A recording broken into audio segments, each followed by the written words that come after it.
but sort of a little 2x2 matrix of the transformation, its inverse, its transpose, and its inverse transpose. And when you invert and do stuff, it sort of flips the matrix around. And at the, sometime at the end, it says, now I can pull out the inverse transpose and use that here, and use the normal transformation here. So it's fun. Yeah. So that's going to get interesting when you do 3D because it's inverse transpose because it's a covector and not a vector. Like it's a row instead of. But my question is, so how do you keep so when you do one on top of the other, right? So essentially what you're going to get is essentially like a function. You take the envelope of the first and the envelope of the other one with the worst or something like that. Is there any kind of trick where you're trying to like make sure that this thing performs well? Or in some sense you can have like an arbitrarily horribly nested in the wrong direction. Right. Sort of, like how like okay, it's a function, but yeah. So I mean, the short answer is we haven't done much with that yet. I know there are. I mean, and in fact, if you just look at the data, it turns out that yes, these envelope things take a lot of the time that's taken to render diagrams is, manipulating these envelope functions. So I think there's a lot of stuff we could do there to make it more efficient. We already do a little bit, but there's a lot more that we can do. I mean, we already do simple things like being careful if you put a whole bunch of things together in a line, doing like a balanced fold, so your envelope function ends up being a tree instead of like this linear lookup. But there's a lot more stuff we could do too. Yeah. So, what's the max memory usage that diagrams has in terms of how complex the diagram that you're trying to render? Like, the Unix chart. The Unix Oh yeah. Well, I can't show that because it would take too long to. I mean, I don't know. It seems reasonable. Like I've never looked at the numbers because every diagram I've ever wanted to render, it's been fine. So, and I know actually recently we improved the memory usage. John Leto did some work optimizing some things, and he added some magical bangs and stuff. I don't understand that stuff, but and it made things better. So, hooray! Yeah. So do you have any idea of how this relates to? I think there's a whole world of AutoCAD, and like in architecture they have some program called Grasshopper, and I'm just wondering if you have any idea how your work relates to like this big tradition that has sort of been running for decades. Yeah, that's a good question. So I definitely tend to err on the side of doing things myself and not looking into seeing how they relate to other things. But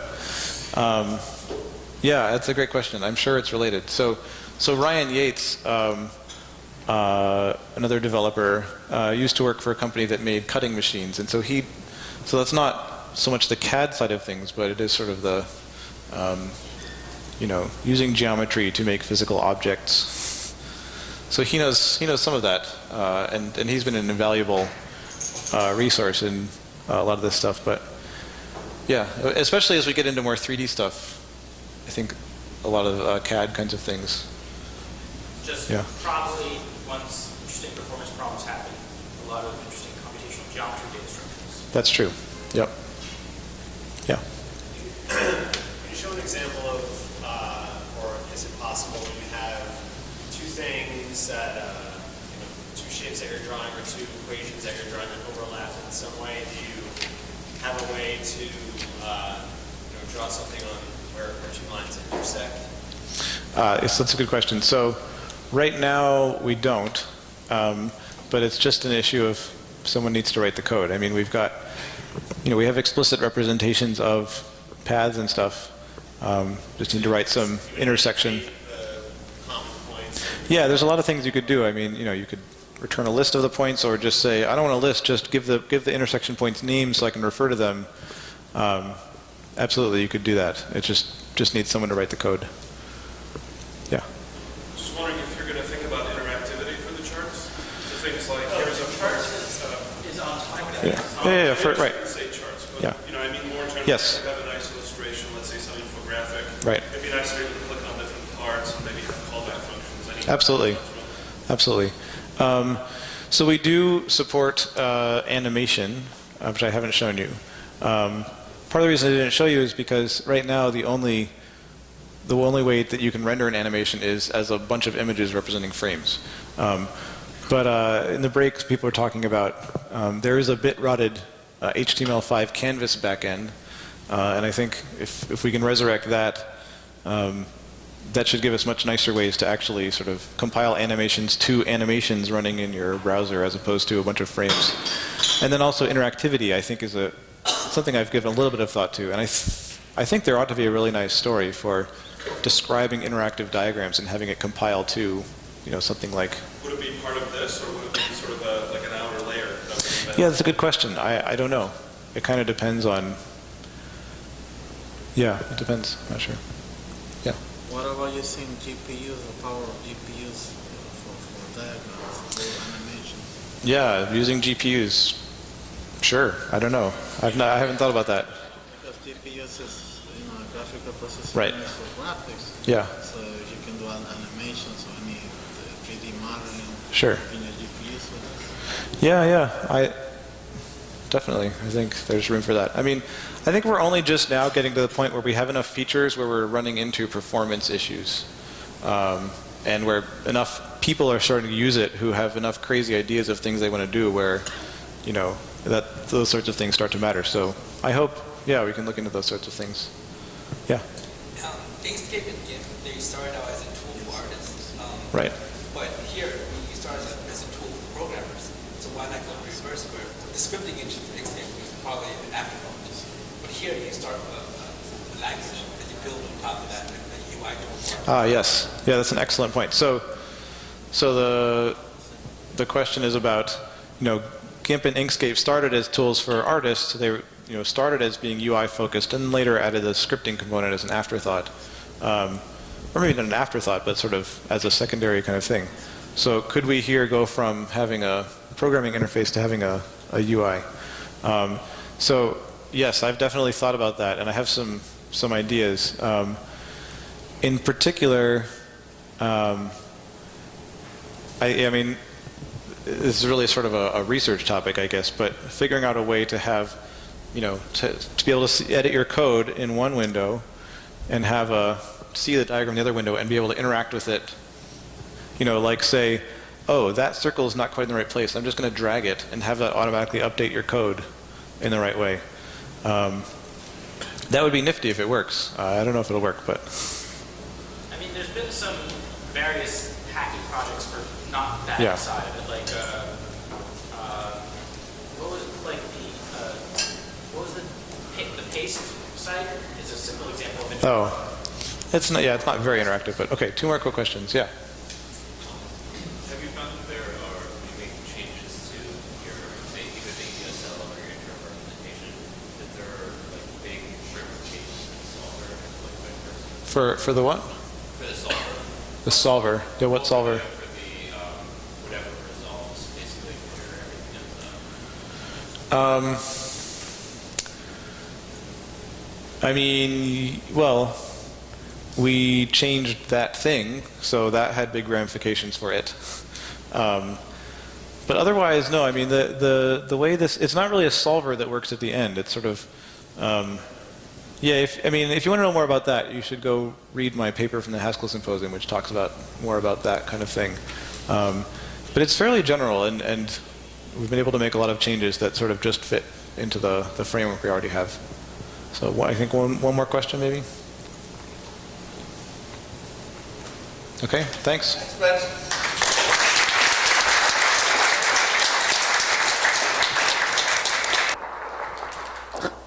Okay, a couple quick announcements. The concluding one of which will be where we are going afterwards to continue talking and hanging out and so forth. But first up, we have run through a great run of speakers this year. We do not have a lot planned for next year. So everyone who has been here for at least a year and has coded at least a little Haskell is a potential speaker. We don't all have to have written awesome diagrams or libraries with great communities like Diagrams. One thing I was talking about with people is if you've read a good paper or would like to read a good paper and just present someone else's work and share that would be great to have as well. So we're really open to all speakers at all levels. intro and advanced talks, and we've got to keep having speakers to keep this going. So I'm really shaking everyone down right now, and if you're even potentially interested, come up to us, and then we'll get our hooks into you and make sure that you actually talk. Number of other announcements. Let me run through these. Evie, do you want to go next? Starting October 8th, because we got pushed back a week, we're going to do Haskell for cats, because December 8th. Sunday, December 8th, from 2 to 4 p.m. at the Alley NYC co-working space. It's Haskell for cats because programming is hard and cats are busy. We're going to take a shaved neck beard approach to going through Graham Hutton's book. We're going to do 13 chapters across 7 sessions. So we're going to meet approximately every 2 weeks. And there's an accompanying video with Eric Meyer. And we're going to supplement it with the Learn You a Haskell for Greater Good as a secondary resource. So I'm going to be leading that. Anybody want to talk to me about it? Anybody want to get in on it? Blah, blah, blah, blah. Any of you guys that really know this stuff well, I'll be happy to, I want some presentations from, those that really can help, those that got me going, got me interested in this. So Sunday, December 8th. Mike asked me to ask people, take pizza. There's still a lot of pizza, so if you want to come to the pub, maybe don't take it to the pub, maybe take it to the pub. I don't know. If you're going home, take pizza. There's pizza. They want people to eat it. Hey guys, just wanted to tell you that Sue Stone is hiring. Anyone interested in Haskell would love to talk, talk about it.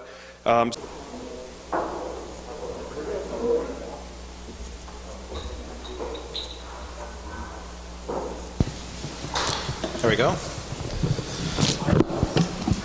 So in the second half, I wanted to talk a little bit sort of about some of the implementation and design issues. So there's a lot of complicated stuff going on under the hood to make this work. So partly just as an interesting case study and looking at how some bit of some EDSL is implemented. And I hope that there may be a few lessons in there for people who want to implement their own EDSLs. This keeps falling off. Okay. So, how many people have, so a little over a year ago, I guess, I gave a talk at the Haskell Symposium. I had this paper about monoids that talked about some of the design issues in diagrams. How many people have seen that? Okay, I'm not offended. That's fine.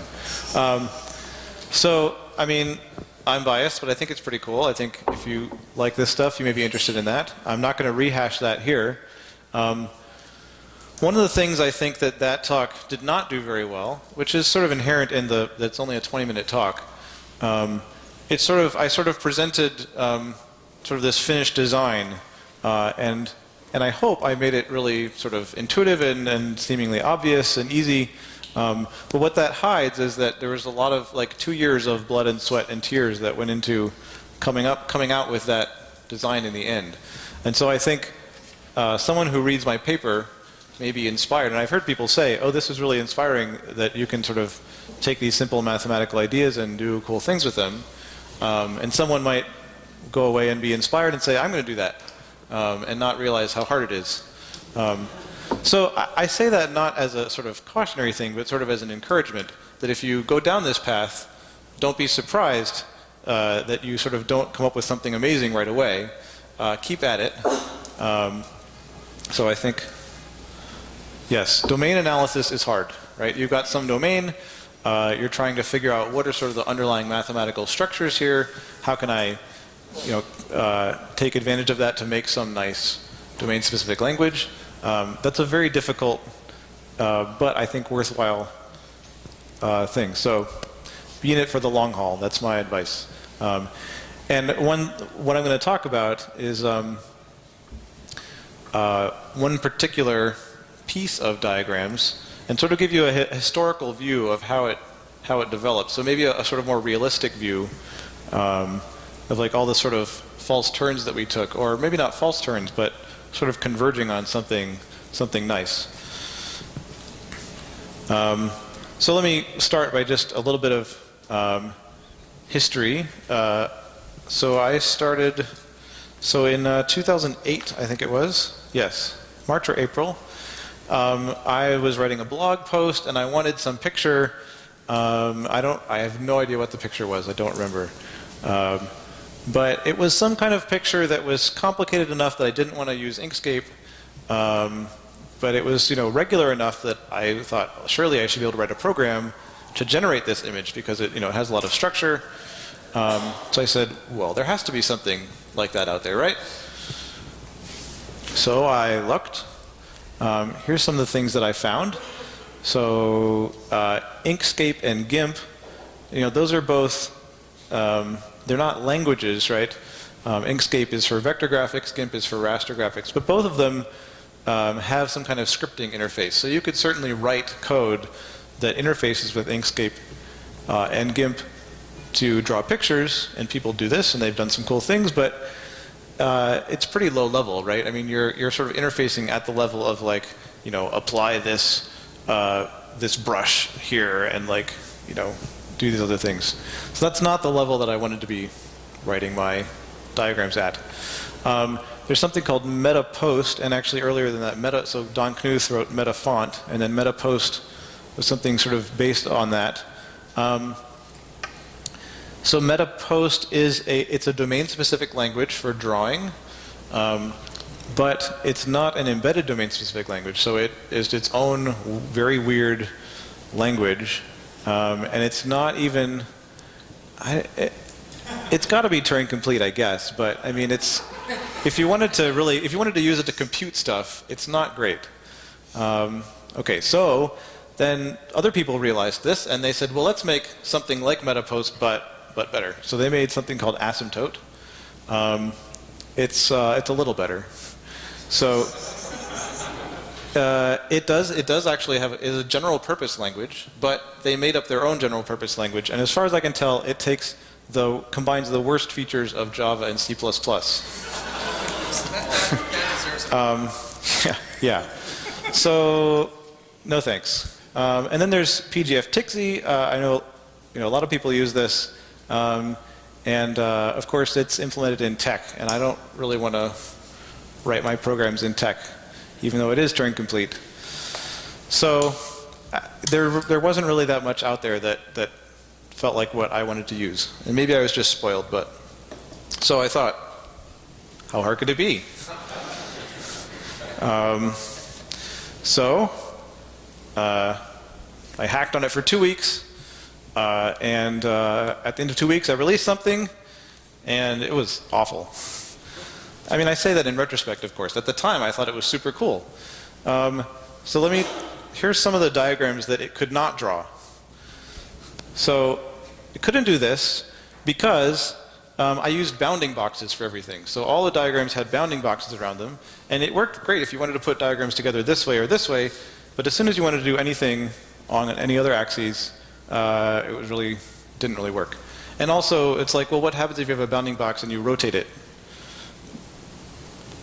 Do you get a bigger bounding box, or right? It really doesn't work. It all falls apart. So I also couldn't draw diagrams like this. And this was really sort of, I was hacking on it, adding features, and I said, well, of course, I want arrows. Everyone wants arrows. And I thought and thought and thought, and I realized after a while of thinking that I had sort of architected myself into a corner, and I really couldn't support arrows. I don't remember the details, but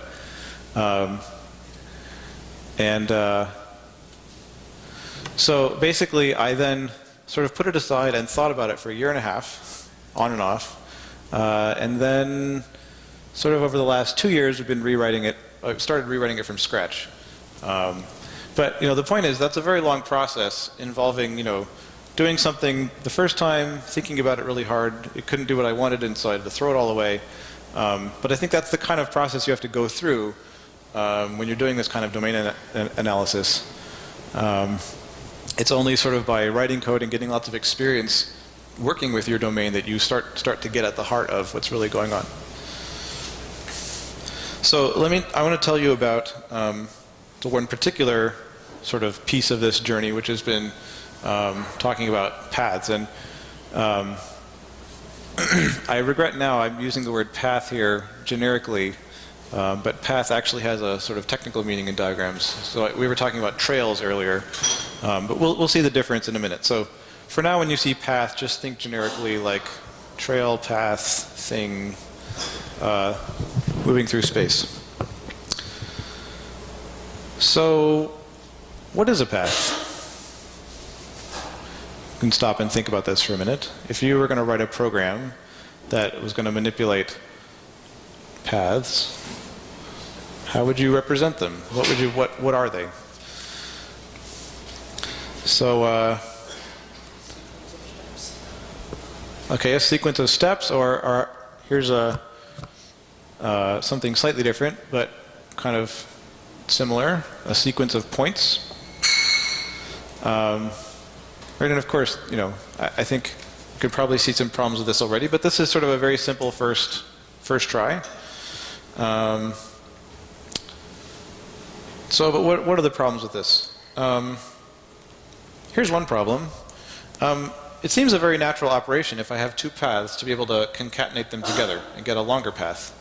But if a path is a sequence of points, so you know, here's this path that's up here, and this path is down here. This is really supposed to indicate sort of a spatial relationship, right? Because these points are actually located up there, and these points are located down here.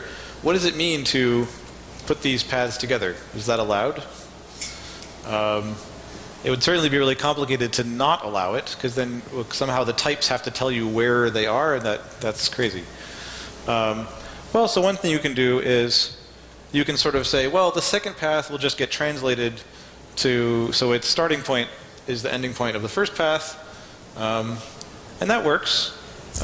This is a well-behaved operation, but we're throwing away some information, right? And that feels funny.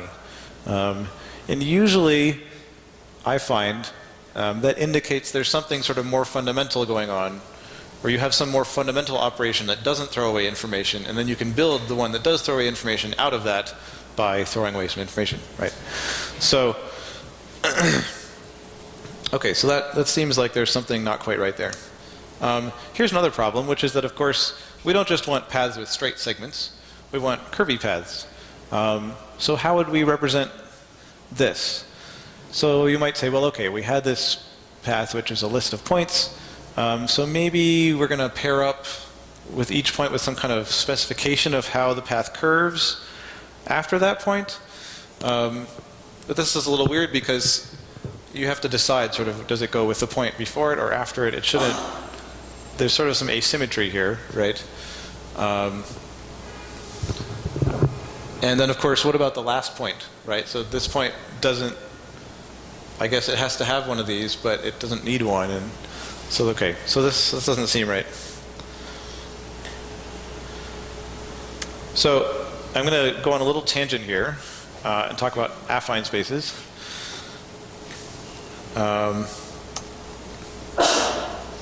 So if you've ever written any code that does some stuff with geometry, you may have written some code like this. So we say, okay, a point, what's a point? Well, it's just a pair of values, and a vector, that's also a pair of values, right? We all know that. And then you have some num instance that you can like add and subtract these things, and okay, and then maybe I have a function parallelogram that's taking 3 points and then finding a fourth point that sort of makes a parallelogram, right? So this code type checks, but it's wrong. And the only way to see that it's wrong is to sort of think carefully about what this is doing. So, in fact, maybe I'll draw something here. So if this is P1, and this is P2, and this is P3, right? P1 minus P3 is like, I guess it goes this way. And then if you subtract P2, what does that mean? So I've got some, P1 P1 minus P3 represents sort of this offset here, and then I take whatever the coordinates are of P2 and I sort of subtract that, and I mean, so the point is this actually should be a type error.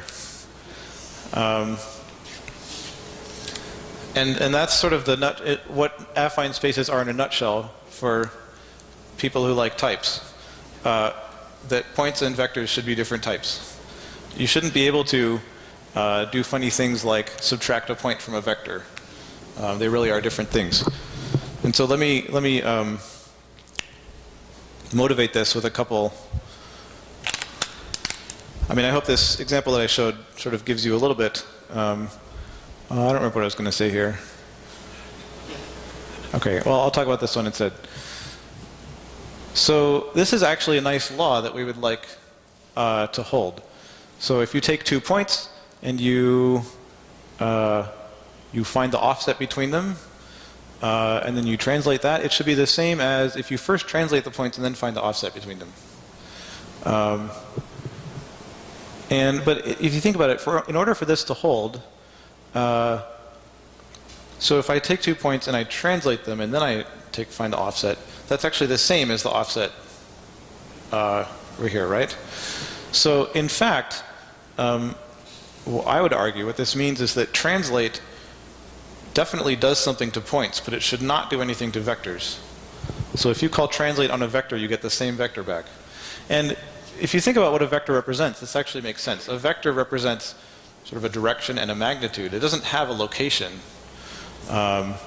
So another way to actually, yeah, maybe you can use this picture, right? These 2 vectors are the same. Those 4 points are all different points, but those 2 vectors are the same vectors.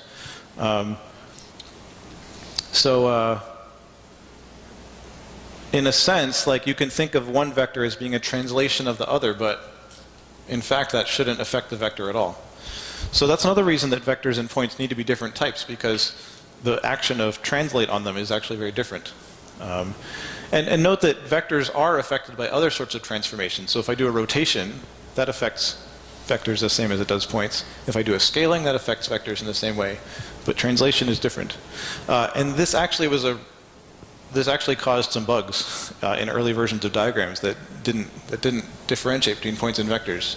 There was some place where I don't remember, I was doing a translate on some stuff and it was affecting the vectors and that was wrong.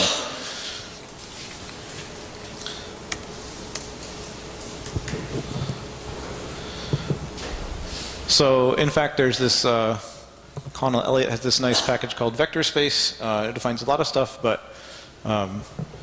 so here's some of the things you can do with vectors and points.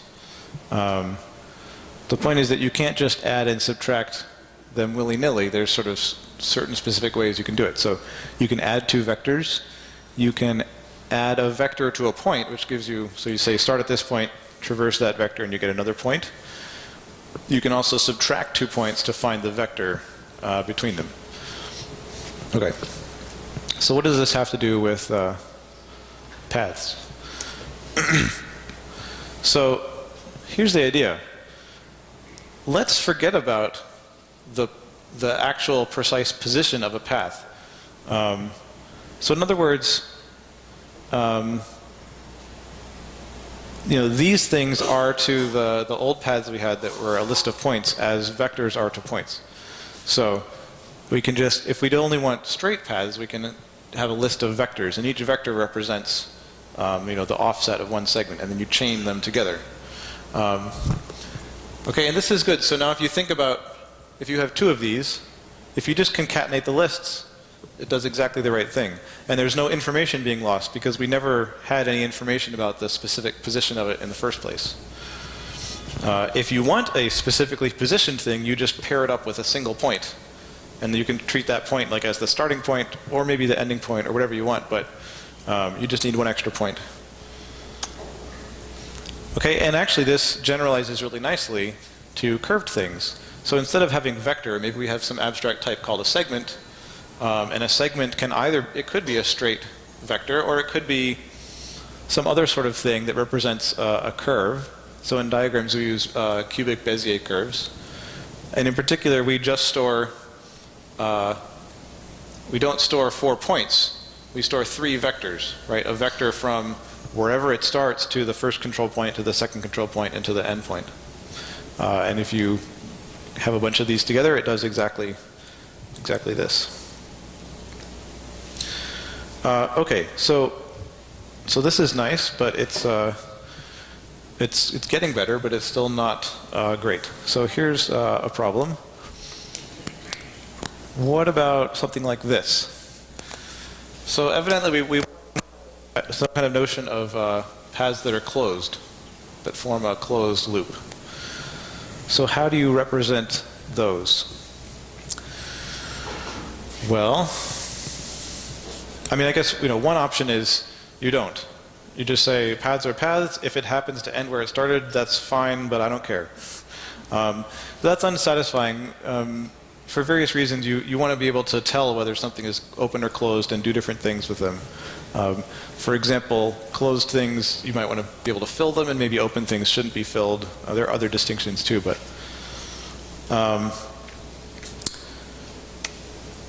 okay, maybe we can just add a Boolean that says whether it's closed or not. And some people are laughing, but I mean, diagrams actually used this definition for a year and a half or so. But let me show you some reasons why we realized this really doesn't work. So one question, of course, is what does it mean to compose 2 of these things if we still want to be able to, compose sort of paths that aren't closed? I guess we have to decide what to do with closed ones, and kind of any decision you make is just weird. I think what we did is, so you have 2 lists of segments, you just concatenate those, and you take the OR of the Booleans. I mean, which sounds nice, but it's kind of meaningless, because it just says, well, you kind of get some path-like things out of them, and then you close the thing at the end if either one was closed. But it doesn't really have any geometric meaning. The other problem is, of course, right, I have this Boolean, but I have to the Boolean doesn't necessarily have any relationship to the data that I have. So if I have some path like this that ends in some completely different place than where it started, and I say true, this is closed, then what do I do? So, well, one thing you could say is, well, if you say it's closed, then what that means is you're sort of saying there's an implicit segment that's going from the end to the beginning. And so you flip the Boolean, and it's sort of that implicit segment appears or disappears. And you're not storing it, but it's just sort of that's how you're interpreting it as being there. And this is in fact what we did, but it's very problematic. Oh wait, am I going to say why? I forget. Maybe I'll say why later. Yeah, let me talk about this, and then I'll say. So, in some sense, that's actually not. It's actually kind of a bigger problem when you have a path that does happen to end where it started, and you say true. So, but I guess we can't really tell. So, before we were adding an implicit segment. So I guess in this case we have to add an implicit segment of length 0, and that's really weird. And it gets weirder because if you think about reversing a path, it's a very natural operation you want to do. It's the same path. It starts in the same place. It just goes in the opposite direction. But if the implicit segment always comes at the end, then I guess when you reverse it, you have to turn the implicit segment into an explicit segment. Otherwise, it just disappears. But that means that now you have to add another 0-length implicit segment at the end, which used to be the beginning. And then when you reverse again, you get another one, and every time you reverse, you get another of these 0-length things there. So it's really weird. So another way of describing that is double reverse isn't item coding? Yes, that's right. I mean, it can be if you kind of wave your hands and say, well, up to observational whatever, but it's still very annoying, and it doesn't feel right. Okay, so let me show you the code that's currently in diagrams. So the idea is that if you have something that is actually closed, the final segment has a little less information in it because you already know where it ends up. It has to end up at where it started, and we already know where it started. So in the case of, so how does this work? Let me point at this here. Okay, I should be looking at this one, I was told. So an offset, so C can be either closed or open. V is the type of vectors. So an offset, if you have something that's open, let's see, wait, is this, let me think about this. Yeah, so open means the segment is sort of open, it doesn't know where it's going to end. It'll get that information from the context. And closed means it actually has a sort of definite ending point. So an open offset is, well, you actually don't have anything at all, meaning I don't need to store an offset explicitly, I'm going to get it from my context. And a closed offset says we actually do store a vector v. So a segment, well, it can be either linear or a cubic Bezier. And right, in both cases, the offset to the end of the segment depends on this parameter c. Right, so if it's a closed segment, that means it's sort of in the middle of a path, or it's at the end of one of these paths that doesn't come back to where it started. It really does have a vector there, but otherwise it doesn't, and it just sort of gets that information from the context. Okay, and then, so the point is we realized we actually need two different types to talk about trails that are open or closed. Well,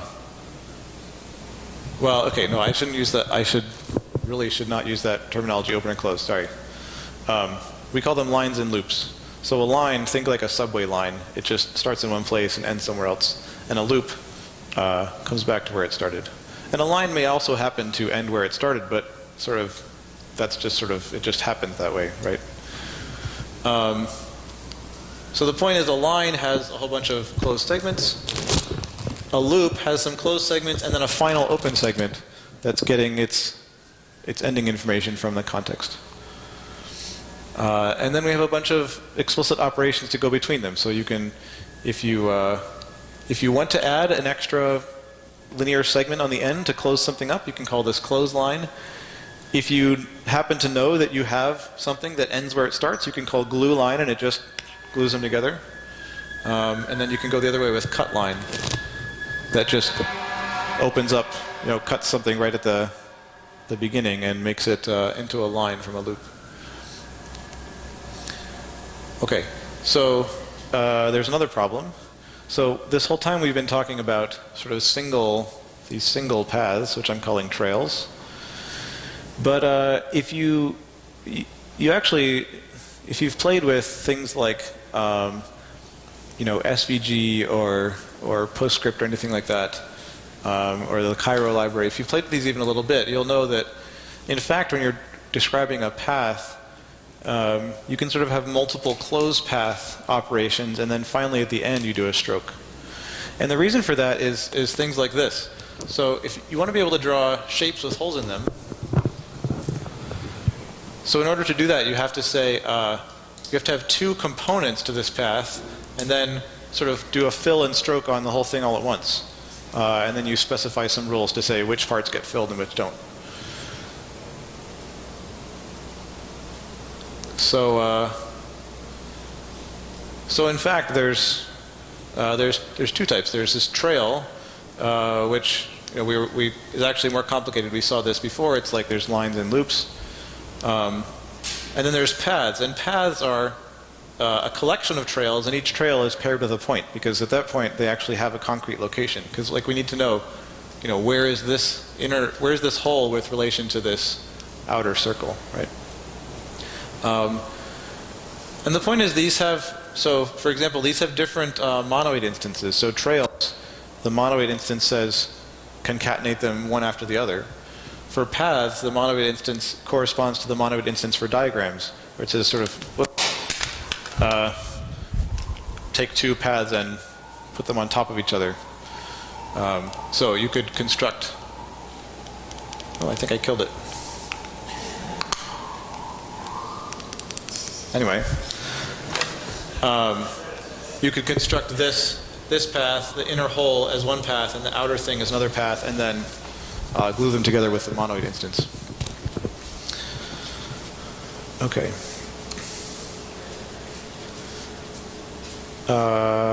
Okay. I'll just point out that in fact the story gets even yet a little more complicated.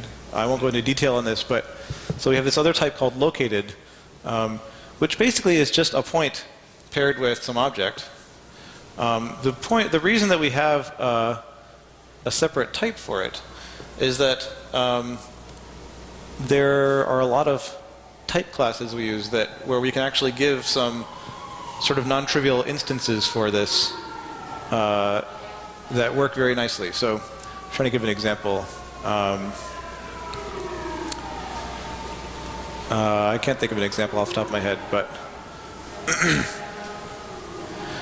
yeah, if you want to know more about this, you can go look in there's a tutorial about this on the website that goes into some detail as to why you would want this. Right, and then a path, now we can say instead of just being a trail paired with a point, we say it's one of these located trails. So located sort of takes something that corresponds to vectors, that is things that are translation invariant, things that aren't affected by translation, such as a trail, and it turns it into one of these concretely located things like a point. So there's some interesting analogies here going on between sort of affine spaces and the structure that we build up on top of it. And I don't think this is the final answer. I think we'll probably figure out other ways that this could be even better. But it works out pretty nicely. So yeah, Carter. Is the located model one of the changes that was motivated by the chart and diagram back, or is that one of the? Because I know that sort of layout issues related to that came with the chart. Yeah. So Carter's referring to a student, Jan Brocker, did his Google Summer of Code project. There's a Haskell library called Chart, which is for drawing charts. You have some data, and you can make all kinds of different kinds of charts. And previously, it sort of had baked in that it used Cairo, and he ported it to use diagrams as a backend. So you have like any diagrams backend. So yeah, both you can any backend that diagrams has, you can now use as a backend for chart, and also you can make a chart, turn it into a diagram, and then combine it with other diagrams before you ship it out. So that was some really great work. I don't remember exactly how that related to.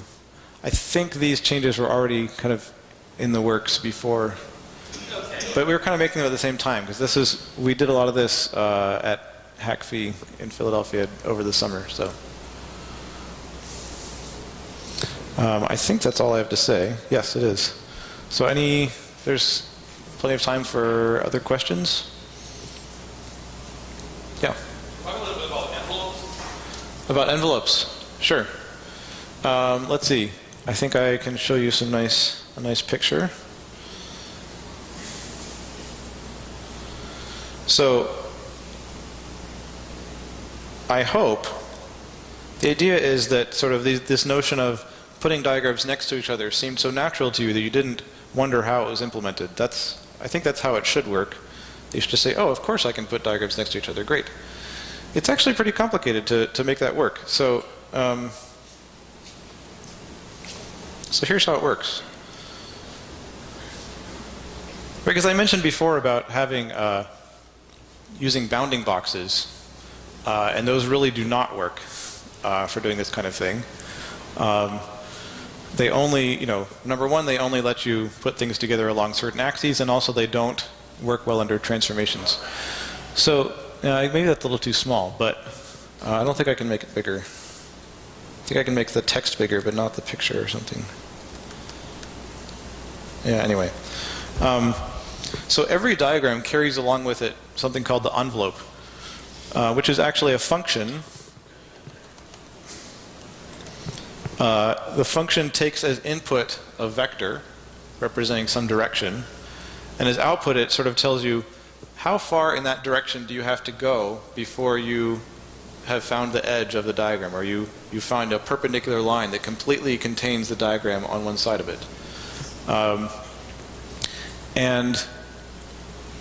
So I hope you can see how you could use that to put things next to each other, right? You just sort of say, well, I want to put things next to each other along this line, so I query this envelope in this direction and this one in this direction.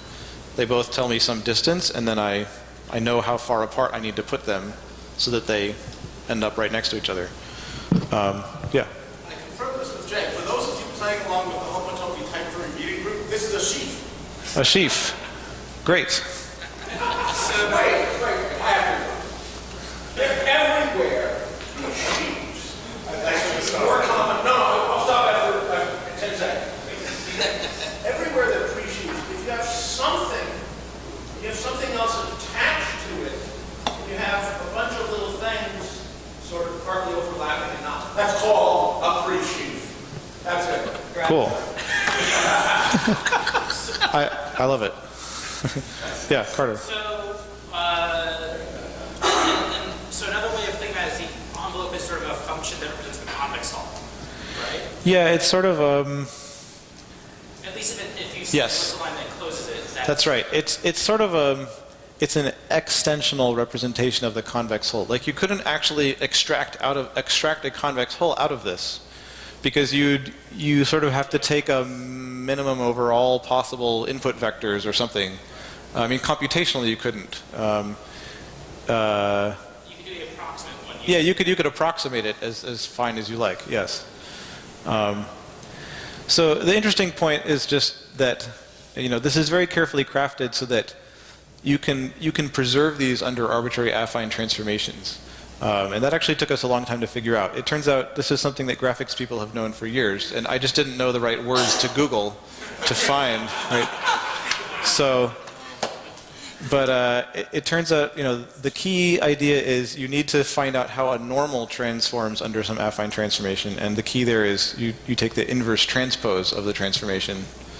So in fact, for transformations we carry around not just a